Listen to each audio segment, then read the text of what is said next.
スティーブ・ジョブズ。アップルの共同創業者。彼が何者だったのかは人の数だけ答えがあります。かつてジョブズ自身はこう言いました。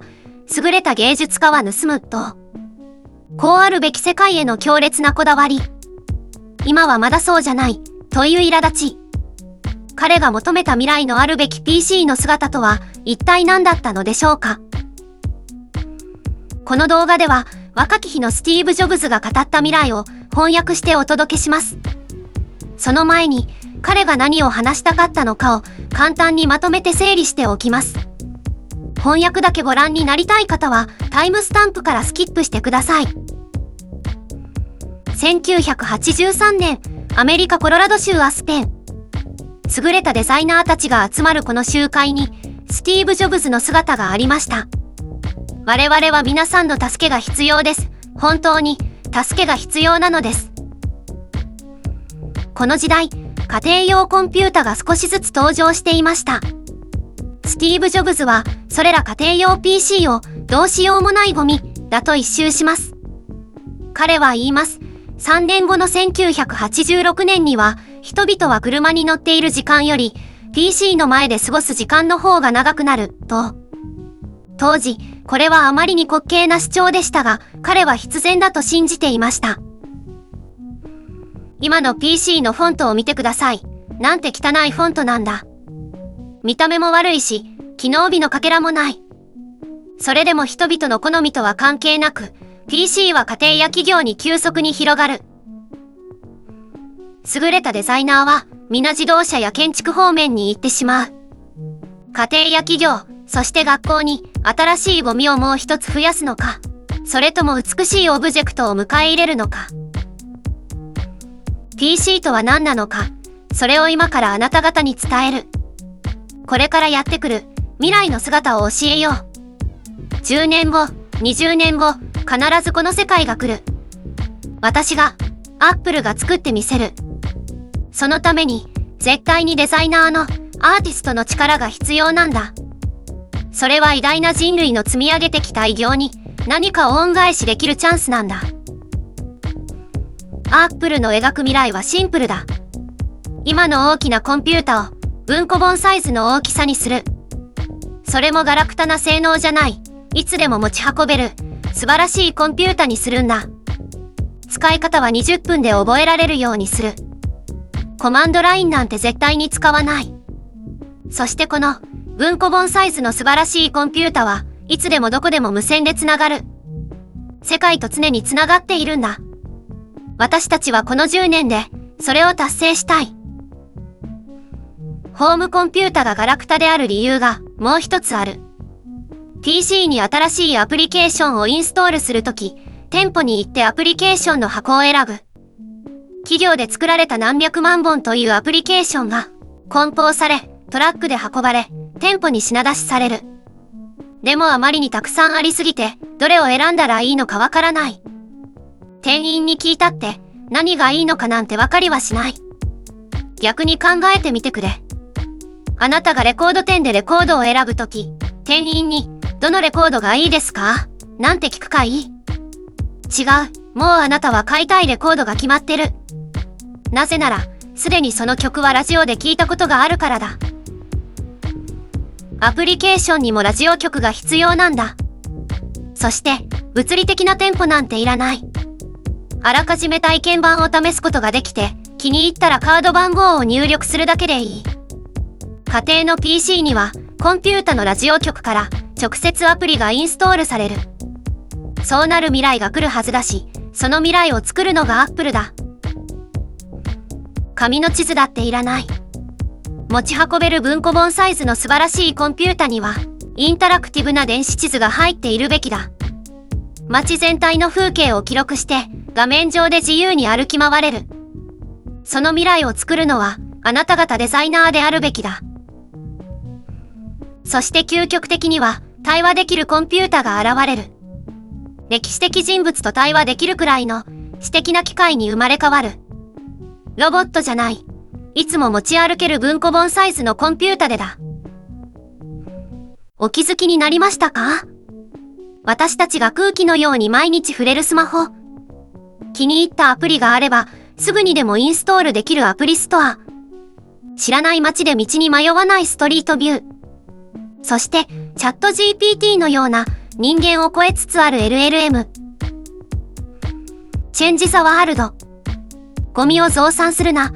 美しい未来は我々が作る。そのために、あなた方デザイナー、アーティストの力が必要だ。本当に、我々に力を貸してほしい。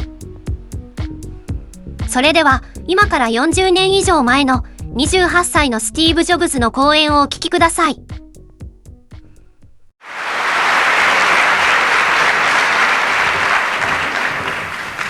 Good morning. Introductions are really funny. They paid me $60, so I wore a tie. How many of you are 36 years older than 36 years old? Yeah. You were born pre-computer. The computer's 36 years old. And there's something sort of, I think that there's going to be a little slice in the timeline of history as we look back. Pretty meaningful slice right there. A lot of you are products of the television generation. I'm pretty much a product of the television generation, but to some extent starting to be a product of the computer generation. And the kids growing up now are definitely products of the computer generation.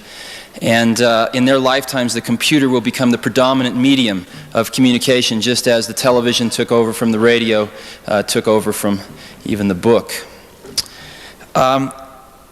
Boy, I'll talk about anything you want to talk about today. I have about 15 or 20 minutes of stuff that I just wanted to cover really quickly. And then whatever you want to talk about, we can talk about. How's that? Yeah? How many of you own an Apple? Any?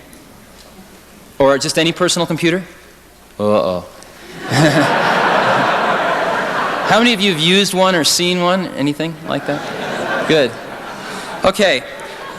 Let's start off with what is a computer? What is a computer? It's really simple. It's just a simple machine, but it's a new type of machine. The gears, the pistons have been replaced with electrons. How many of you have ever seen an electron? That's the problem with computers, is that you can't get your hands on the actual things that are moving around. You can't see them, and so they tend to be very intimidating because in a very small space there's billions of electrons running around and we can't really get a hold on exactly what they look like. Computers are very adaptive. It's a very adaptive machine. We can move the electrons around differently to different places depending upon the current state of affairs, the results of the last time we moved the electrons around. So if you were here last night and you heard about the brain and how it's very adaptive, a computer is in the same way very, very adaptive. Second thing about a computer, it's very new. It was invented 36 years ago in 1947. The world's first degree in computer science offered by a university, which was the University of California at Berkeley, and it was a master's degree, was offered in 1968, which means the oldest person that has a degree in computer science is 39 years old. And the average age of professionals at Apple is under 30. So it's a field that's dominated by fairly young people. Third thing about computers, they're really dumb. They're exceptionally simple, but they're really fast. The raw instructions that we have to feed these little microprocessors, even the raw instructions that we have to feed these giant Cray 1 supercomputers are the most trivial of instructions. They're get some data from here, get a number from here, fetch a number, add two numbers together, test to see if it's bigger than 0, go put it over there. It's the most mundane thing you could ever imagine. But the key thing about it is that let's say I could move 100 times faster than anyone in here. In the blink of your eye, I could run out there and I could grab a bouquet of fresh spring flowers or something, and I could run back in here and I could snap my fingers, and you'd all think I was a magician or something. And yet, I was basically doing a series of really simple instructions, moving, running out there, grabbing some flowers, running back, snapping my fingers, but I could just do them so fast that you would think that there was something magical going on. It's the exact same way with the computer. It can go grab these numbers and add them together and throw them over here at the rate of about 1 million instructions per second. And so we tend to think there's something magical going on when in reality there's just a series of these simple instructions. Now, what we do is we take these very, very simple instructions and by building a collection of these things, build a higher level instruction. So instead of saying turn right, left foot, right foot, left foot, right foot, extend hand, grab flowers, run back, I can say, could you go get some flowers? Could you pour a cup of coffee? And we have started in the last 20 years to deal with computers in higher and higher levels of abstraction. But ultimately, these levels of abstraction get translated down into these stupid instructions that run really fast. Let's look at the brief history of computers. Best way to understand it's probably an analogy. Take the electric motor. The electric motor was first invented in the late 1800s, and when it was first invented, it was only possible to build a very, very large one, which meant that it could only be cost justified for very large applications, and therefore electric motors did not proliferate very fast at all. But the next breakthrough was when somebody took one of these large electric motors and they ran a shaft through the middle of a factory and through a series of belts and pulleys shared the horsepower of this one large electric motor on 15 or 20 medium-sized workstations, thereby allowing one electric motor to be cost justified on some medium-scale tasks. And electric motors proliferated even further then. But the real breakthrough was the invention of the fractional horsepower electric motor. We could then bring the horsepower directly to where it was needed and cost justify it on a totally individual application. And I think there's about 55 or so fractional horsepower motors now in every household. If we look at the development of computers, we see a real parallel. The first computer was called the ENIAC in 1947. It was developed particularly for ballistic military calculations. It was giant. Hardly anyone got a chance to use it. The next real breakthrough was in the 60s with the invention of what was called time sharing. And what we did was we took one of these very large computers and we shared it. Since it could execute so many instructions so quickly, we'd run some on Fred's job over here, and then we'd run some on Sally's job, and we'd run some on Don's job, and we'd run some on Susie's job, and we'd share this thing, and it was so fast that everyone would think they had the whole computer to themselves. Time sharing was what really started to proliferate computers in the 60s, and most of you, if you've used computer terminals connected with some umbilical cord to some large computer somewhere else, that's time sharing. That's what got computers on college campuses in large numbers. The reason Apple exists is because we stumbled on to fractional horsepower computing 5 years before anybody else. That's the reason we exist. We took these microprocessor chips, which is sort of a computer on a chip, and we surrounded it with all the other stuff you need to interact with a computer, and we made a computer that was about 13 pounds. And people would look at it and they'd say, well, where's the computer? This is just a terminal. And we'd say, no, that is the computer. And after about 5 minutes of repeating this, finally a light bulb would go on in their minds. And they'd decide if they didn't like it, they could throw it out the window or run over it with their car. But that this was the entire computer. That's why we exist, fractional horsepower computing. This fractional horsepower computing has created a revolution. It was invented in 1976, the first personal computer. This year, in 1983, the industry is going to ship over 3 million of the little buggers. 3 million.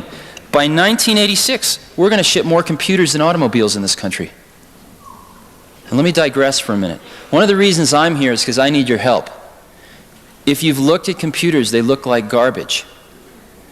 All the great product designers are off designing automobiles, or they're off designing buildings, but hardly any of them are designing computers. And if we take a look, we're going to sell those 3 million computers this year. We're going to sell those 10 million computers in '86, whether they look like a piece of shit or they look great. It doesn't really matter, because people are going to just suck this stuff up so fast that they're going to do it no matter what it looks like.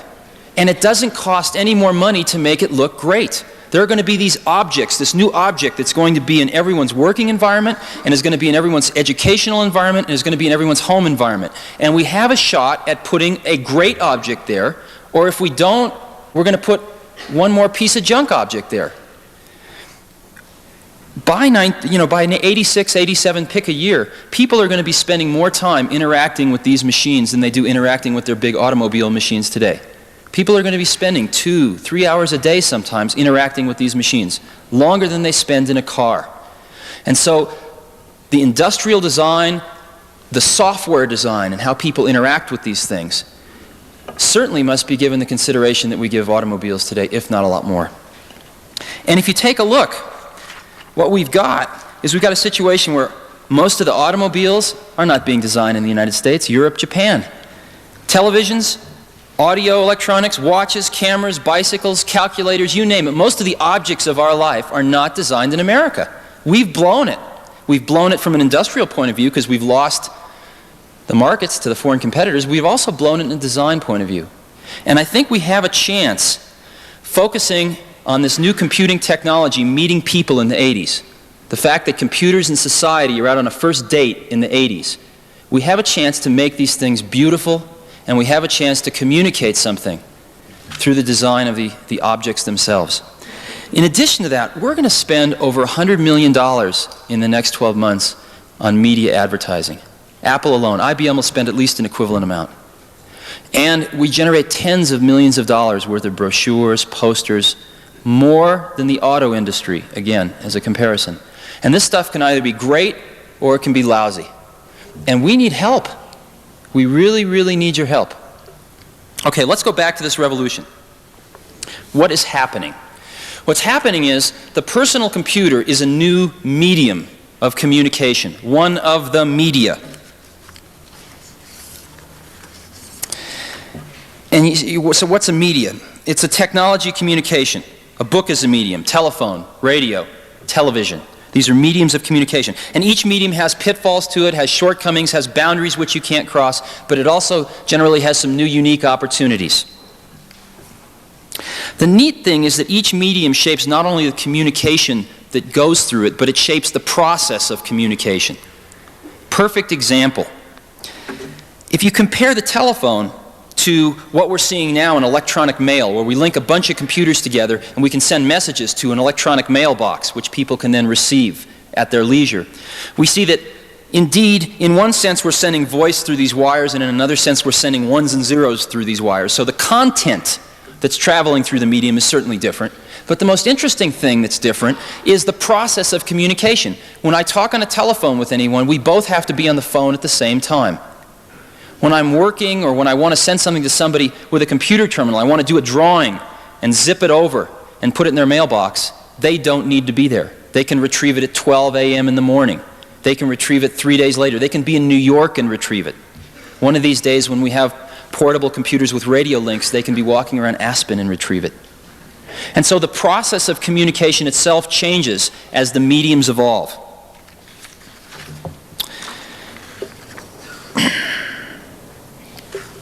So what I'm claiming is that computers are a medium, and that personal computers are a new and different medium from large computers. What happens when a new medium enters the scene is that we tend to fall back into old media habits.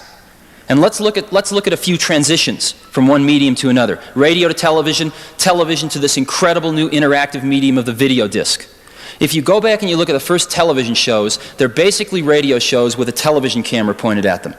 And it took us the better part of the 50s to really understand how television was going to come into its own as its own medium. And I really think the first time that a lot of people were shook into realizing that television had come of age was the JFK funeral. The nation, a lot of the world, experienced the JFK funeral in their living room at a level of intensity that wouldn't have been possible with radio. I think another more upbeat example was the Apollo landing. That experience was not possible with the previous medium, and yet it took us the better part of 20 years for that one to really evolve. Let's look at the next transition. We have this optical video disc which can store 55,000 images on a side, or an hour of video randomly accessible. What are we using it for? Movies. We're dropping back into the old media habits. Now, there's a few experiments, though, that are starting to happen, and you start to believe that 5 years, 10 years from now, that's going to come into its own. A neat experiment happened right here in Aspen. MIT came out to Aspen about 4 or 5 years, I think about 4 years ago, and they had this truck with this camera on it, and they went down every single street, photographed every single intersection in every single street in Aspen. They photographed all the buildings, and they've got this computer and this video disc hooked up together, and on the screen you see yourself looking down a street, and you can touch the screen, and there's some arrows on the screen, and you can touch walk forward, and all of a sudden it's just like you're walking forward in the street, and you get to an intersection and you can stop, and you can look right, and you can look straight, and you can look left, and you can decide which way you want to go. You can even go in some of the shops It's an electronic map that gives you the feeling you're walking through Aspen. Then there's 4 little buttons in the corner because they came back and they did exactly the same thing all 4 seasons. So you can be looking down a street, hit winter, all of a sudden you get the same street with 3 feet of snow on it. It's really amazing. That's not incredibly useful, but it points to some of the interactive nature of this new medium, which is just starting to break out from movies and is going to take another 5 to 10 years to evolve. Okay, let's go back to computers. We're in the I Love Lucy stage right now in our medium development. What we did was microcomputers, personal computers, first come on the scene. What do? We fall back into old media habits. We run these weird languages like COBOL. We do business accounting on them. That's the kind of stuff we have been doing on them historically. It took us about 4 years before we started breaking out of that. And we're just starting to break out of it now. When you look at Lisa, Lisa enables a person like me. I'm not an artist in the sense that many of you are. I can sit down and I can draw artistic pictures with that thing because there's a program called Lisa Draw. And if I don't like what I've just drawn, I can erase it, I can move it, I can shrink it, I can grow it, I can change its texture. There's a little airbrush. The more I scrub, the darker it gets. I can put soft edges on things, hard edges on things.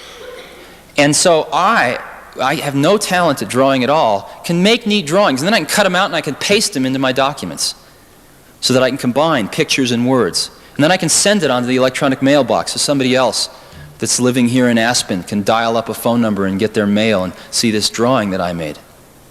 So we're starting to break out, and you can just see it now, and it's really exciting. So where we are is that the personal computer is a new medium, and that society and computers are really meeting for the first time in the 80s. In 15 years, it's going to be all over in terms of this first phase, getting these tools out into society in large numbers. But during the next 15 years, if we have an opportunity to do it great or to do it so-so. And what a lot of us at Apple are working on is trying to do it great. I want to look at one last thing, then we can talk about whatever you want to talk about. What is a computer program? Do you know what a computer program is? Anybody? No? Sort of? Sort of. It's an odd thing. It's really an odd thing. You can't, you've never seen an electron, but computer programs have no physical manifestation at all. They're simply ideas expressed on paper. Computer programs are archetypal. What do I mean by that? Let's compare computer programming to television programming. Again, if you go back and you look at the tapes of the JFK funeral in 1963, I guess, you'll start to cry. You will feel a lot of the same feelings you felt when you were watching that 20 years ago. Why?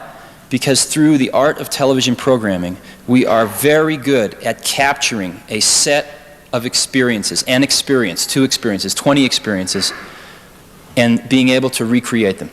We're very good at that. It takes a lot of money, and it's somewhat limited, but we can do a pretty good job of that. You can really feel the excitement of Neil Armstrong landing on the moon. Computer programming does something a little different. What computer programming does is it captures the underlying principles of an experience. Not the experience itself, but the underlying principles of the experience. And those principles can enable thousands of different experiences that all follow those laws, if you will. And the perfect example is the video game. What does the video game do?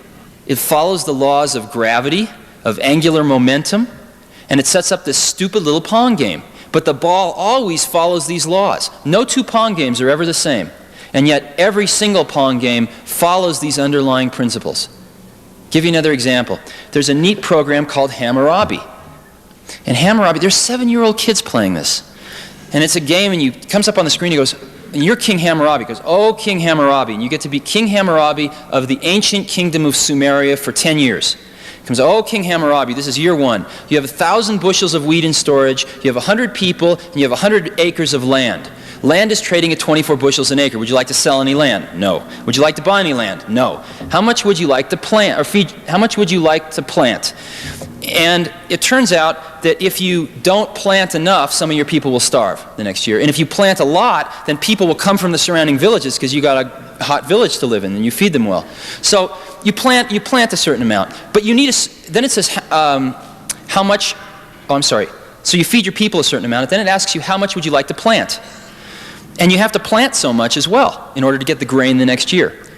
But you can't plant more acres than you have people to plant the acres. And so if you go on a land buying spree at the beginning, and you don't feed your people well because you spent all your grain buying land, then you don't have the people to plant the land, so it doesn't do any good. If you don't plant the land and you feed your people a ton, all these other people come from the surrounding villages, but they starve the next year. And there are these 7-year-old, and it goes on year 2, year 3, and every once in a while it throws in the rats ate some of the grain and you're in deep trouble. What are you going to do? Kill some people or sell some land or whatever. And it's crude, but basically there are these 7-year-old kids playing with this macroeconomic model. And you can argue about the content of the model, but one thing you can't argue about, they will sit there for hours and play that and learn. And we've got to get our models better and more sophisticated, but that is an interactive way of learning that none of us ever had when we were growing up. And again, thousands of individual experiences, but all based on that one set of underlying principles. When I was going to school, I had a few great teachers and a lot of mediocre teachers.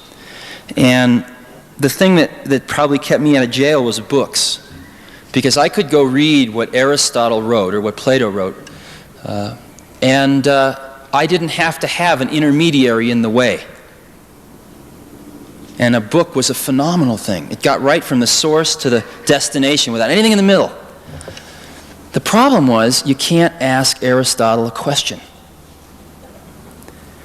And I think as we look towards the next 50 to 100 years, if we really can come up with these machines that can capture an underlying spirit or an underlying set of principles or an underlying way of looking at the world, then when the next Aristotle comes around, maybe if he carries around one of these machines with him his whole life, his or her whole life, and types in all this stuff, then maybe someday after the person's dead and gone, we can ask this machine, hey, what would Aristotle have said?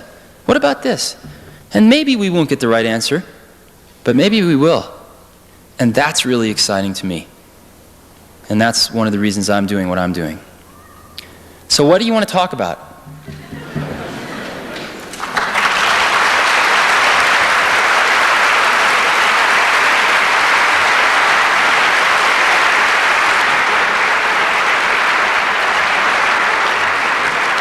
Yeah. The interconnection of these personal computers, how they will communicate with each other, unified. Yeah, it's a mess. Okay. Okay. How are these computers all going to work together? They're going to probably work together a lot like people. Sometimes they're going to work together really well, and other times they're not going to work together so well. What we've got now is we are putting a lot of computers out that are made to be used pretty much in what we call a standalone mode. One person, one computer. But it isn't very long before you get a community of users using these things that really want to hook them all together. Because ultimately a computer is going to be a tool for communication. So they want to hook them together and communicate. And over the next 5 years, the standards for doing this are going to evolve. They all speak different languages right now. And there's I heard a funny story. We've talked a lot with AT&T, American Bell, etc. And there's a funny story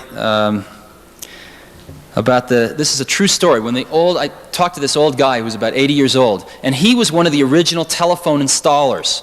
And he would go out and he'd install telephones in people in farmhouses, and they'd never seen anything like this. And it takes 2 wires. He'd run the 2 wires down and he'd hook up the phone.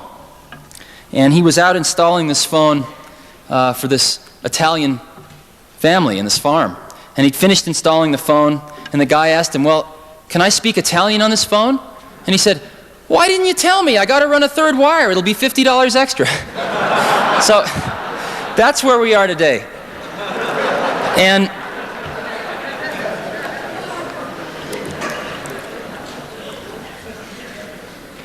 What happened, there's been a few installations where people have hooked these things together.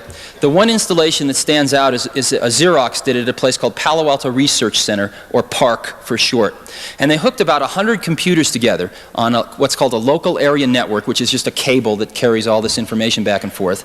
And an interesting thing happened when they did that. What happened was that you'd have a distribution list, so you'd want to send a memo to all the people in this group. And so you'd say, okay, you'd write a memo and you'd send it to the distribution list for all the people interested in the November forecast or new product Delta or whatever you're working on. But then an interesting thing happened. There were 20 people and they were interested in volleyball. So a volleyball distribution list evolved. And when there was the volleyball game next week was changed, you'd write a quick memo and send it to the volleyball distribution list. Then there was a Chinese food cooking list. And before long, there were more lists than people. And it was a very, very interesting phenomenon, because I think that that's exactly what's going to happen, is that as we start to tie these things together, they're going to facilitate communication and facilitate bringing people together in the special interests that they have. And we're about 5 years away from really solving the problems of hooking these computers together in the office. And we're about 10 to 15 years away of solving the problems of hooking them together in the home. And a lot of people working on it, but it's a pretty fierce problem. Now, Apple's strategy is really simple. What we want to do is we want to put an incredibly great computer in a book that you can carry around with you, that you can learn how to use in 20 minutes. That's what we want to do, and we want to do it this decade. And we really want to do it with a radio link in it, so you don't have to hook up to anything. You're in communication with all these larger databases and other computers. We don't know how to do that now. It's impossible technically. So we had three options. One was to do nothing. And as I mentioned, we're all pretty young and impatient, so that was not a good option. The second one was to put a piece of garbage computer in a book. And we can do that, but our competitors are doing that, and so we don't need to do that. The third option was to design the computer that we want to put into the book eventually, even though we can't put it into the book now. And right now, it fits in a bread box, and it's $10,000, and it's called Lisa. And it just so turns out that, fortunately, there is a giant office market out there that is buying these things a lot faster than we can make them. We're sold out for the next year. And we'll sell over $100 million of those things the first year. So, fortunately, there is an office marketplace where enhancing personal productivity is absolutely worth $10,000 a person. And they're gobbling these things up, and they will pay for the development of this new technology. The next thing we will do is we will find a way to put it in a shoebox and sell it for like $2,500. And that'll be the next step. And finally, we'll find a way to get it in a book and sell it for under $1,000. And we will be there within 5 to 7 years. And that's what we're working pretty singularly on. Yeah? You mentioned that Apple needs designers and industrial designers to help you. We as designers need Apple to do something for us in terms of providing computers as economical, in our sense, more economical, and geographically allowing design things. Is your company planning anything like that? I know you have a product in the market right now, but it's a little crude. Yeah, it is a little crude. Right. What's Apple planning to do? Okay. Let me tell you that what we're planning to do to sort of be able to provide tools for graphic design. That'll never be our fort.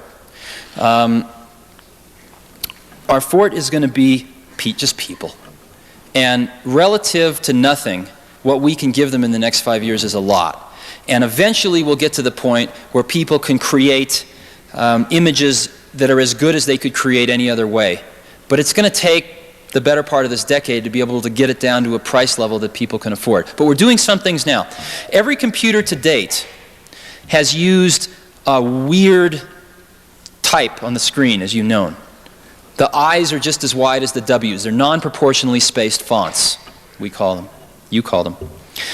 And it's really been impossible to use multiple fonts on the screen at any given time. Matter of fact, the fonts have been just garbage.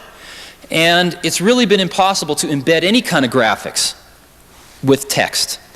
If you take a look at Lisa, it is totally proportionally spaced text. We have 30, 40 fonts on the screen that come out at approximately 80 dots per inch resolution on the screen, approximately up to 300 dots per inch resolution on a laser printer. And that's where we are today. And what you're saying is we really want to go to 600, 700, 800 dots per inch on a laser film printer. We're not there yet. But we're solving the problems of injecting some liberal arts into these computers. That's what we're trying to do right now. Let's get proportionally spaced fonts in there. Let's get multiple fonts in there. Let's get graphics in there so that we can deal in pictures. And let's get to the point where 3 years from now, when there is going to be no college student 3 or 4 years from now that's ever going to think of writing a paper without one of these things. Just like they will not think of going to a science class without a calculator today. And where we've got to get to is where people 3, 4 years from now are using these things and they go, wasn't this the way it always was? That's where we're trying to get to now. Once we get to there, then we can look at some of the other stuff. Yeah? Could you give us your perspective on the surveillance issue, Apple's perspective? Yeah, I only heard part of which part? You're talking about the people having these big databases about your life, or? The privacy issue.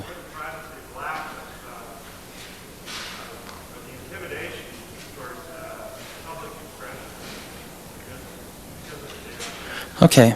I guess what I see now is an incredible amount of information, but not a very great ability to distill any sort of knowledge or wisdom out of that information. We are all bombarded with information every day, and there is so much information in data banks, in congressional budgets, in testimony, in books, journal articles being published every day, and our ability to turn all that information, to filter it to what we're interested in, and to turn it into something useful to us, into some knowledge, is very low. So I think if we're really interested in a distributed society where the ability to understand things and the ability to distill information, knowledge from information, is possessible by everyone, that the first thing we've got to do is give tools to people to help them do that. Because right now, those tools are centralized. Do you see what I'm saying? So I think the first step towards ensuring that we don't get a concentration of something that you don't want is to distribute that intelligence, if you will, that can turn all this information into some sort of knowledge for us, so that we can get on and we can look at any congressional testimony that has to do with gun control, any journal articles published, any newspaper articles published, so that I can come home and on a weekend peruse the weekly outpouring of information, but put a filter on it, because I'm only interested in gun control. And I can find out that my congressman gave some testimony last week about gun control that I didn't agree with, so I can get on and write him a pretty nasty letter and zing it on the email system and make sure that at least one of his aides will read it tomorrow. And I think that that probably is a lot more important than worrying about these global databases. I don't think that you're going to find we're moving rapidly into an era of electronic funds transfer. And I think that's probably the thing that people are most concerned about right now. Because you could keep a history of our whereabouts and things like that just based on financial transactions. And I think that's the thing people are most concerned about right now. But I haven't heard a ton of issues concerning these giant databases knowing everything about us that had much substance to them. The thing I'm most concerned with is the ability to turn all this stuff into something we can do something about. Does that make any sense? I didn't get much sleep last night, so I'm a little fuzzy. Yeah?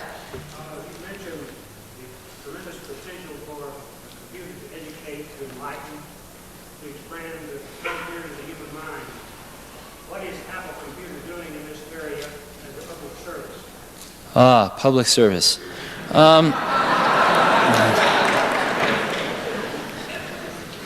We don't do things because we think they're public services. We do them because we think they ought to be done, I guess. We do them because we want to do them. We're doing a few things. The first thing we're doing is there's a situation that's occurring in schools right now in that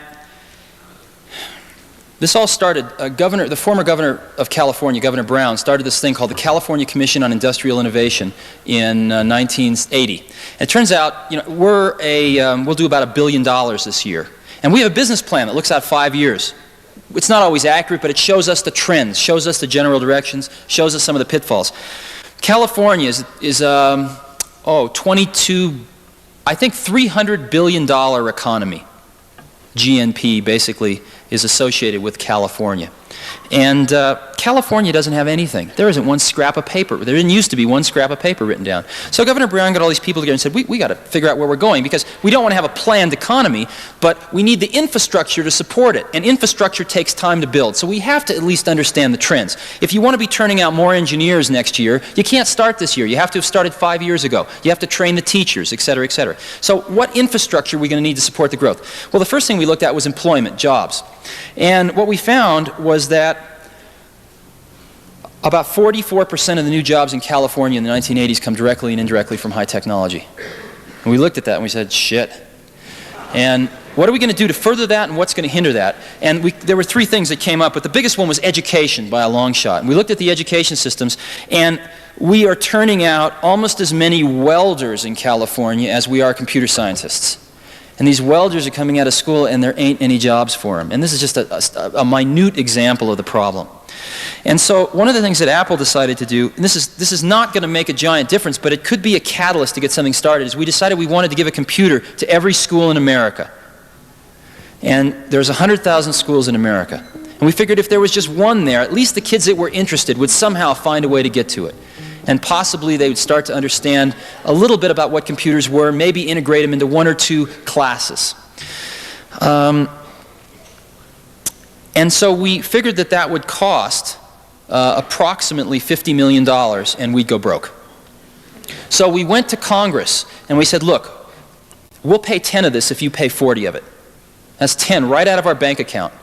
And just to give you a perspective on it, in 1981, Apple made $40 million total after working our butts off for a year. And so we were willing to spend 25% of our 81 profits to do that. And we got very close to getting this passed, but Bob Dole in the Senate killed it because he didn't really understand it. But California, being the bellwether state it was, passed the same law because we pay California tax. And so we call the program The Kids Can't Wait. The kids can't wait for educational bureaucracy to get around to it. The kids can't wait for their parents to understand about it and buy them one. So we're just going to get one in there right now. And we are, the law got passed in California. There are 10,000 schools in California. The program was announced 60 days ago, and starting next month we roll out 10,000 computers, one free to every school in California.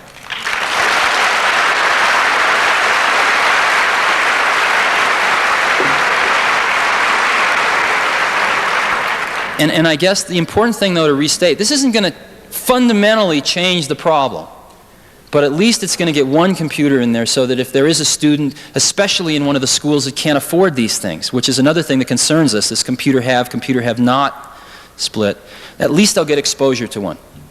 So, yeah.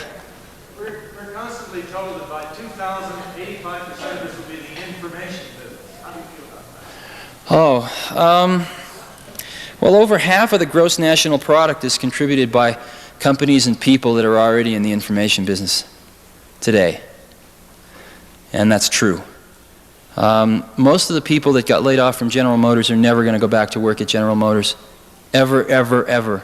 And unless we retrain them and give them skills, they're going to burn the cities down.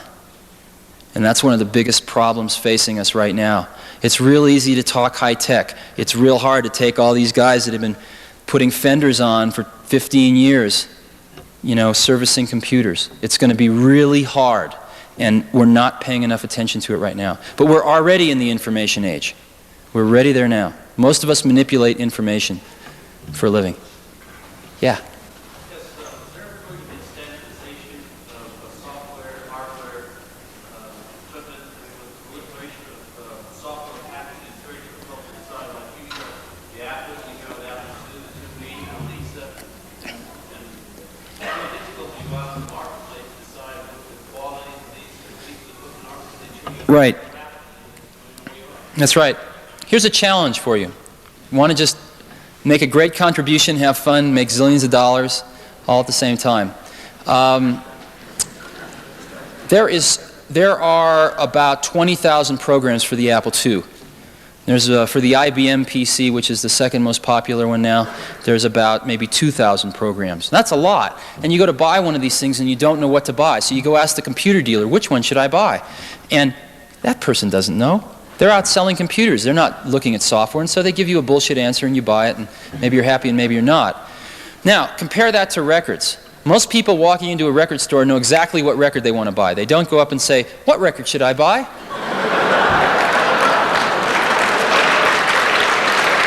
They know exactly what record they want to buy because there is the phenomenon of the radio station, a free sampling, so that we make our decisions before we go in to the distribution center for the records. We need the equivalent in the software business. We need a software radio station, quote unquote. And what's going to happen is that I think right now software is information, and the information is expressed with a bunch of ones and zeros. And what we do now is we take those ones and zeros and we encode them magnetically on this piece of mylar with a bunch of gook on the surface of it that remembers the ones and zeros. We take it, we put it in a package with a manual, we take that, we put it on a truck, we ship it to a dealer, they take it out of the truck, they put it on the shelf, it sits there for a while costing them money, a customer comes in, peruses them and picks one out, takes it home, shoves it in their computer, and it translates it back to electrical impulses of ones and zeros. Now, I mean, that's a pretty long path. Where we'll be going is transmitting this stuff electronically over the phone lines, to where when you want to buy a piece of software, we take our ones and zeros, and you ever push a touch-tone phone and you hear doot, doot, doot, doot, doot, doot, doot, right? We'll send tones over the phone that the computers will understand and go directly from computer to computer. That's what we'll be doing. Once we do that, maybe it's possible to say, well, we'll give you 30 seconds of this program for free, or we'll give you 5 screenshots, or we'll let you play with it for a day. And if you want to buy it, just type in your Visa number and you got it. I don't know how we're going to do it, but we need a radio station. Yeah?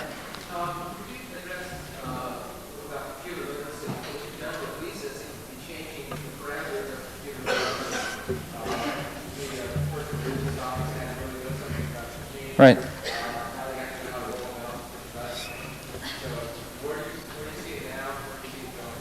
Okay.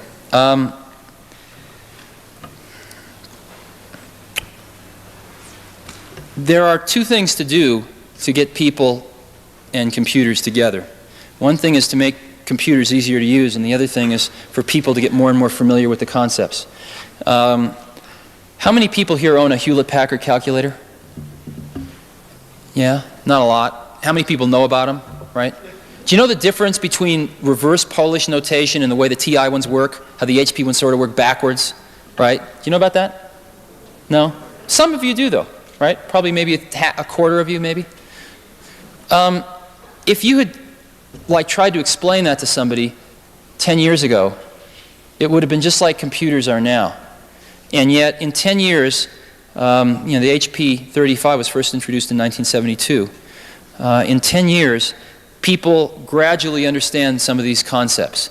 If you'd given one of these Casio watches, which has got 18 alarms and plays music for you and everything else, to somebody 10 years ago, and tried to explain to him how to set the alarm and stuff like that, it wouldn't have been possible.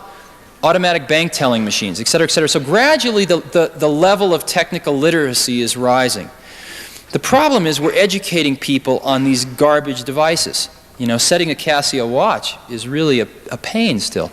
So even though we have products like Lisa, we are still going to need to educate people about what computers are and what they do. But where we're trying to get is we're trying to get away from programming. We've got to get away from programming because people don't want to program computers. People want to use computers. And so our strategy right now is let's write some programs that are generic, that sort of will write 90% of the program and you fill in the last 10% of the blanks. And a perfect example of that's a word processor. A word processor can be used to write a business letter, a report for a college exam. It can be used to write a correspondence letter to your friend. Same word processor. We write it once, millions of people use it.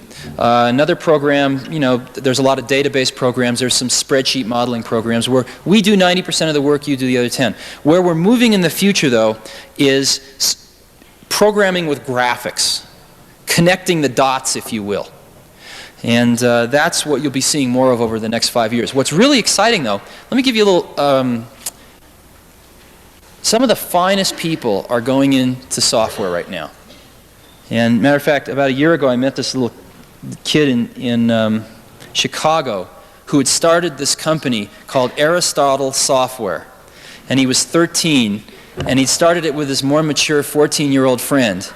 And a year ago, they were making about $4,000 a week off selling 3 game programs. Now, let me give you an example of how this can work. We have 1 million Apple IIs out there. 1 million. And people have paid about $2,000 for them. So if they can buy a new program, one of these new diskettes, for $100 that lets their computer do something totally new that it never could do before, that's a good deal. So let's say your girlfriend is in the real estate business, right? You know a little about computers. And she comes home and she's filling out all these crazy forms and going through all these calculations trying to do some creative finance. You go, wait, I could write a program for that. And you write a program that's not that hard to use. And over the next few months, she goes, well, can it do this? Oh, sure, that's easy. Can it do this? No, that's hard. You refine this program to where it's really great.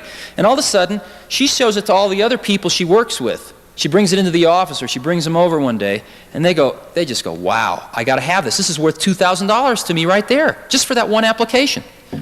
Okay, let's say that you put that program on the market and sell it for $100. Well, the dealer's going to take $50 of it. So you'll see $50 per copy. And let's say it costs $25 to make it. You're going to make $25 profit per copy. If you can sell that to just 10% of the Apple II owners the first year, not including any new Apple II owners, because we're shipping almost 1 million computers a year, so it'll double the next year, but forget about that. Even the previous owners of 1 million. You'll sell 100,000 copies times $25 profit per copy, or $2.5 million profit the first year, selling to just 10% of the people, and you can write that program with under $10,000 worth of computer equipment. That's what's happening.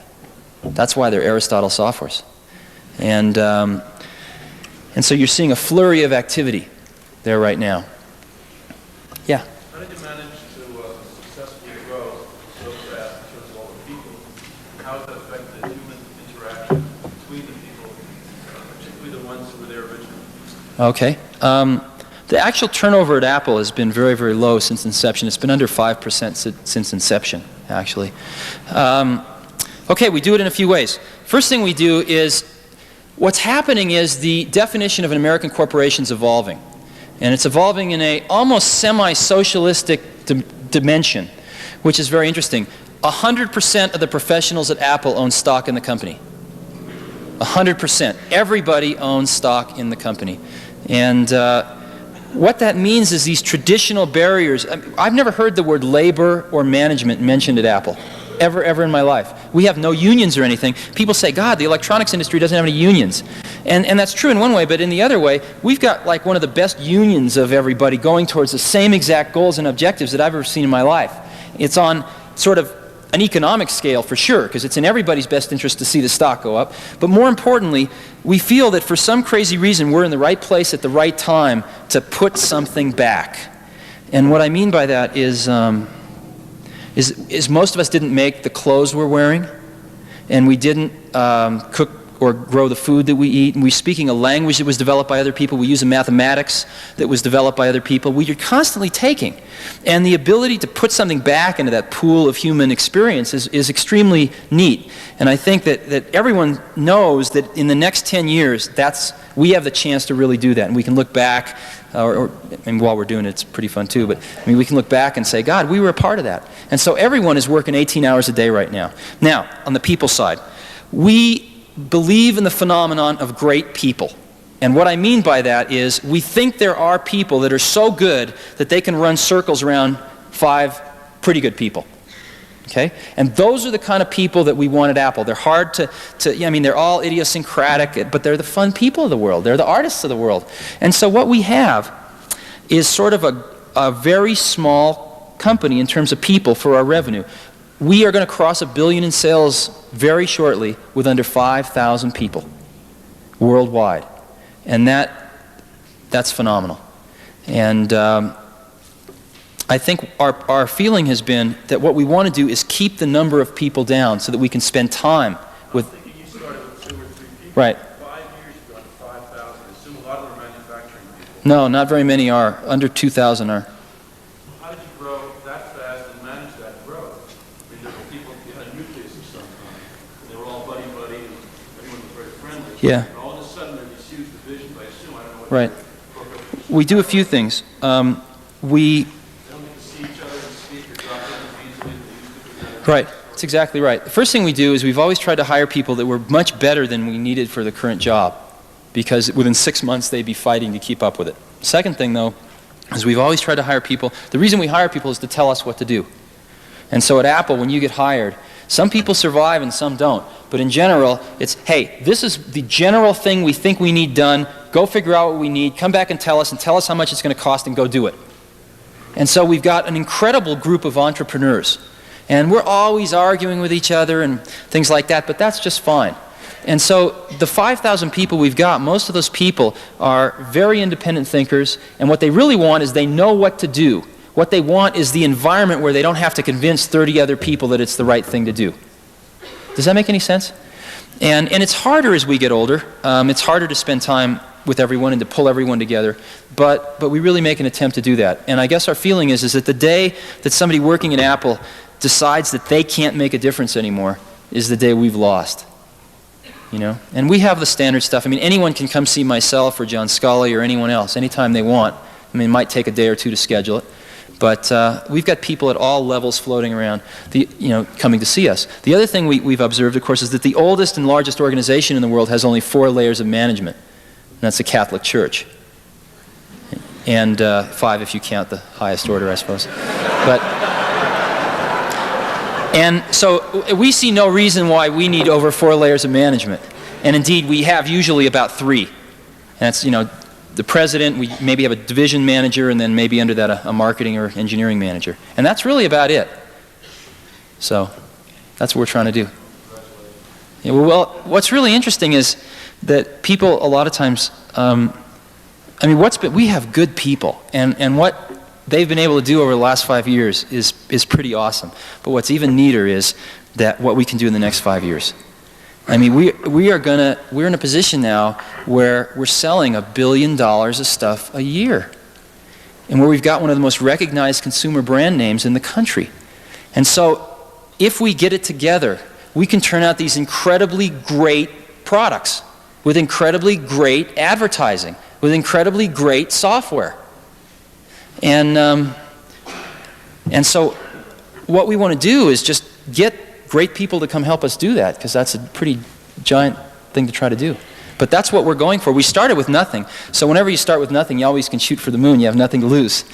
And the thing that happens is when you sort of get something, it's very easy to go into cover your ass mode, and then you become conservative and vote for Ronnie. So what we're trying to do is to realize the very amazing time that we're in, and not go into that mode. And I think Lisa's a reflection of that. I mean, we gambled the company on Lisa. If Lisa had bombed, Apple would be just one more computer company. And we gambled everything on that. We had no backup to it. Everything went into that. For 3.5 years, the best and the brightest at Apple worked on this product. Now, how come they came to Apple to work on this? We hired these people from other companies. And the reason they came to Apple was because they knew what to do. But the companies they were working for wouldn't take the risk and do it. And we said, come to Apple and build this. And they said, well, who do I have to convince to do that? Nobody, just go do it. And we got a collection of I think some of the finest computer scientists in the world that just went and did it. And that's why I go to work in the morning, is to hang around these type of people. They're fun. They play in punk rock bands on the weekends and all sorts of stuff. Computer people aren't, you read all this computer nerd stuff, it's not really true anymore. They're really a lot closer to artists than they are to anything else. They come into work at about, I don't know, anytime they want, but usually about 11 in the morning, 12 in the morning, play a few rounds of ping pong, work really hard. They work really hard, but they'll work, and generally about 4 we go out and maybe play, a game of volleyball somewhere or something like that, and then in the evening we work, and then they'll have dinner, and we'll go out to a Japanese restaurant for dinner or something, and come back, and they'll work till about 2 or 3 in the morning. And they go home and wake up at 11 the next morning, coming to work. Yeah. Yeah, you, sure. Why not? How will we be tied, those skilled typists of us, to the actual keyboard? And once that voice generation really comes into being, what will that do for those of us who have invested thousands already in this keyboard that we have? Uh-oh. Can you teach skiing?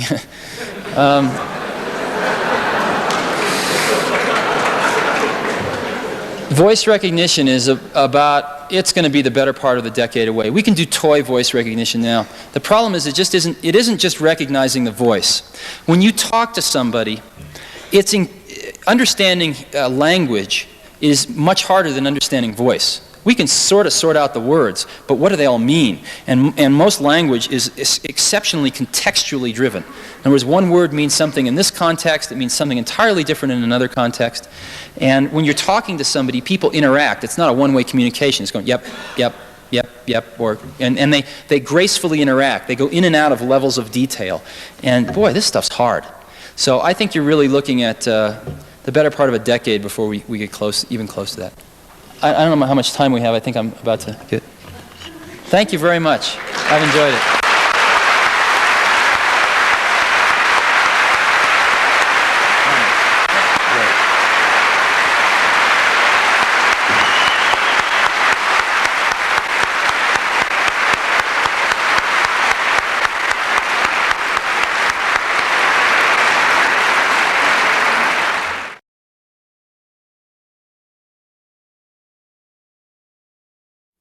And so we're finding the way we've built computers in the past isn't working for the kinds of things we want to do in the future.